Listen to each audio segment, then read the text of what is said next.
नमस्कार दोस्तों, मेरा नाम विनीत तिवारी है और एक बार फिर से आपका मेरे चैनल फिनकार्ड सॉल्यूशन में स्वागत है। जैसा कि आप सभी को पता है, निफ्टी हमारा लाइफ टाइम हाई के आसपास है और जब भी मार्केट हमारा लाइफ टाइम हाई के आसपास होता है और किसी नए इन्वेस्टर या पुराने इन्वेस्टर को कुछ भी अमाउंट इन्वेस्ट करना होता है तो उसके मन में हमेशा एक डाउट आता है, क्या वो नया इन्वेस्टमेंट अभी करे या मार्केट में कुछ करेक्शन का वेट करे। ये डाउट लगभग हर इन्वेस्टर के दिमाग में होता है। लेकिन मैं आपसे ये पूछना चाहूँगा, क्या ये पहली बार है कि निफ्टी ने अपना लाइफ टाइम हाई बनाया है या सेंसेक्स ने अपना लाइफ टाइम हाई बनाया है। आज से कुछ साल पहले की बात करूं, मैं 2018 और 19 की बात करूं, जैसा कि आप सभी को मालूम है 2018 और 19 के आसपास कहीं ना कहीं निफ्टी और सेंसेक्स का अगर लाइफ टाइम हाई देखें तो उस समय निफ्टी का लाइफ टाइम हाई लगभग 12,000 के आसपास था। और आपको पता ही होगा कि 2018, 19 और 20 में जब तक कोविड नहीं आ गया था, निफ्टी एक रेंज बाउंड मार्केट में चल रहा था, 10,000 से 18,000 की रेंज में चल रहा था। लेकिन जिन्होंने उस 12,000 की निफ्टी में भी इन्वेस्टमेंट किया होगा, तो आज देखिए आज का निफ्टी लगभग 18,000 के आसपास है। आज भले हम लाइफ टाइम हाई के आसपास है, लेकिन ये आज का लाइफ टाइम हाई है, आने वाले समय का या फ्यूचर का लाइफ टाइम हाई नहीं है। हो सकता है आज से 6 या 7 साल के बाद 2030 के आसपास हमारा निफ्टी यहाँ से 40,000 के आसपास हो जाए, और हो सकता है आज से 6 से 7 साल के बाद हमारा लाइफ टाइम हाई हो 40,000 का, सेंसेक्स का लाइफ टाइम हाई हो 1,20,000 के आसपास का। तो लाइफ टाइम हाई एक टेम्परेरी चीज़ है। हर बार निफ्टी अपना लाइफ टाइम हाई बनाता है, उसको तोड़ता है, उसके बाद एक नया लाइफ टाइम हाई बनाता है। तो लाइफ टाइम हाई के चक्कर में पड़ के हम अपने इन्वेस्टमेंट को बंद नहीं करें।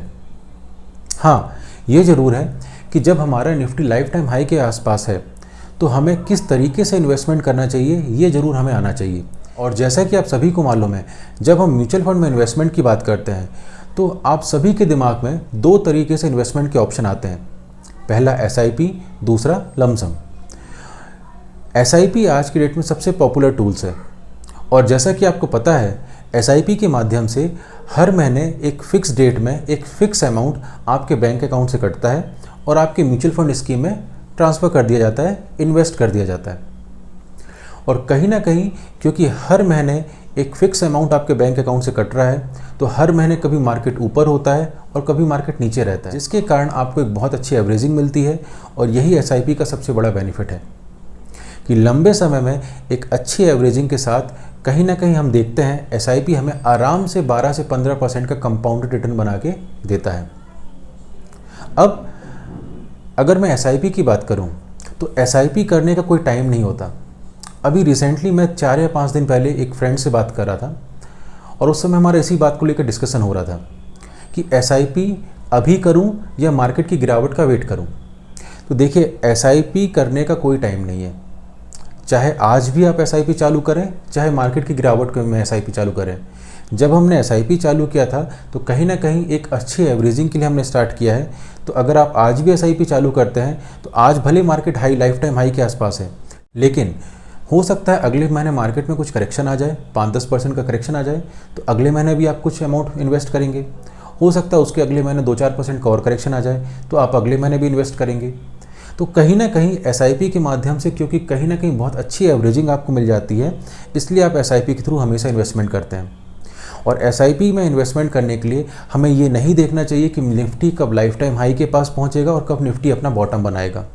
हाँ, समय के साथ SIP करने के तरीके को आप चेंज कर सकते हैं। अगर आपकी पॉकेट आपको अलाउ करे, और अब मान के चलते हैं, मैं क्या एग्जांपल लेके चल रहा हूँ, एक फ़ंड है HDFC multi cap fund, example के लिए मैं मान के चल रहा हूँ कि अगर आपके HDFC मल्टी कैप फंड में 5,000 रुपये की SIP आपने कर रखी है, तो जो 5,000 रुपये की SIP आपने की है वो आप हर महीने की 10 तारीख को आपके अकाउंट से SIP कटती है। जैसे कि आप सभी को मालूम है, जब भी हम SIP करते हैं तो कहीं ना कहीं एक अच्छी एवरेजिंग पाने के लिए हम SIP करते हैं। और जब हम एक बड़ा अमाउंट एक ही फंड में डाल रहे हैं 5,000 रुपये का, तो हम इसको मंथ में एक बार ना करके हम इसको वीकली कर सकें, कि हम उस 5,000 रुपये को 4 पार्ट में तोड़ दें।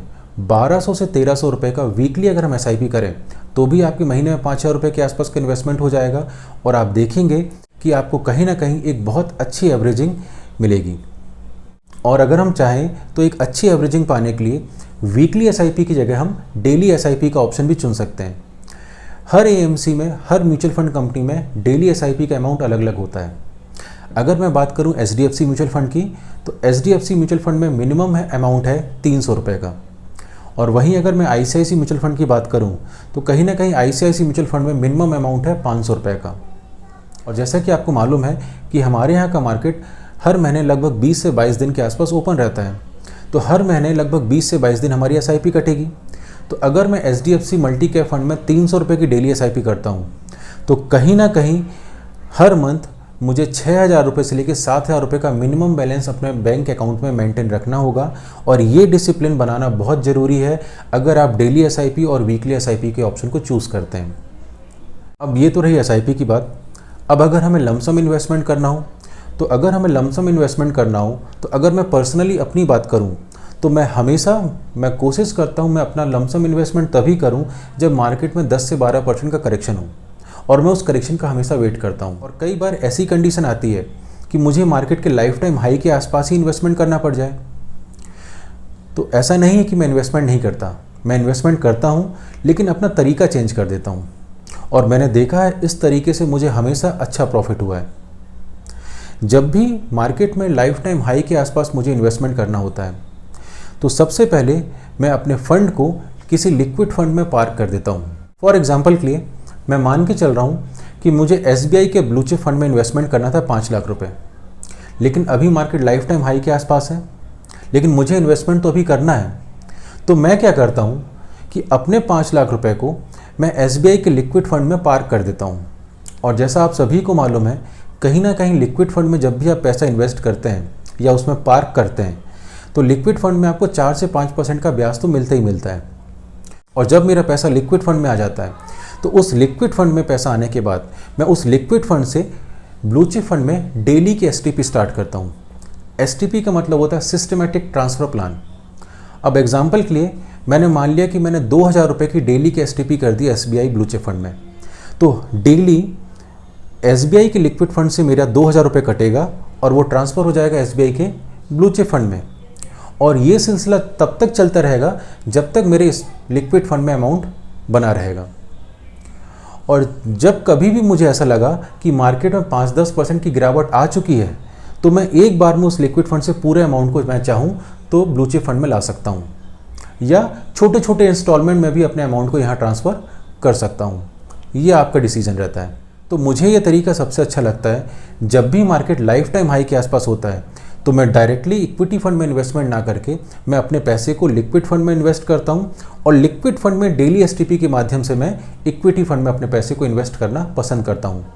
और मैंने ये देखा है कि इस तरीके से इन्वेस्टमेंट करने से कहीं ना कहीं आप देखोगे 1-2 साल के अंदर आपको काफ़ी अच्छा रिटर्न आपका फंड दे के जाता है। तो ये तो बात हुई इन्वेस्टमेंट करने के तरीकों की।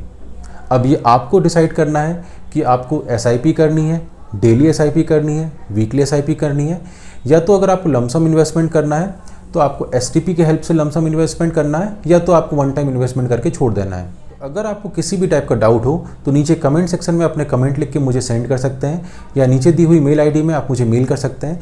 मैं पूरी कोशिश करूँगा कि आपके हर प्रकार के सवालों का जवाब दे सकूँ। और अगर आपको वीडियो पसंद आया हो तो चैनल को लाइक, सब्सक्राइब और शेयर करना ना भूलें। तो मिलते हैं नेक्स्ट वीडियो में, तब तक के लिए जय हिंद, जय भारत।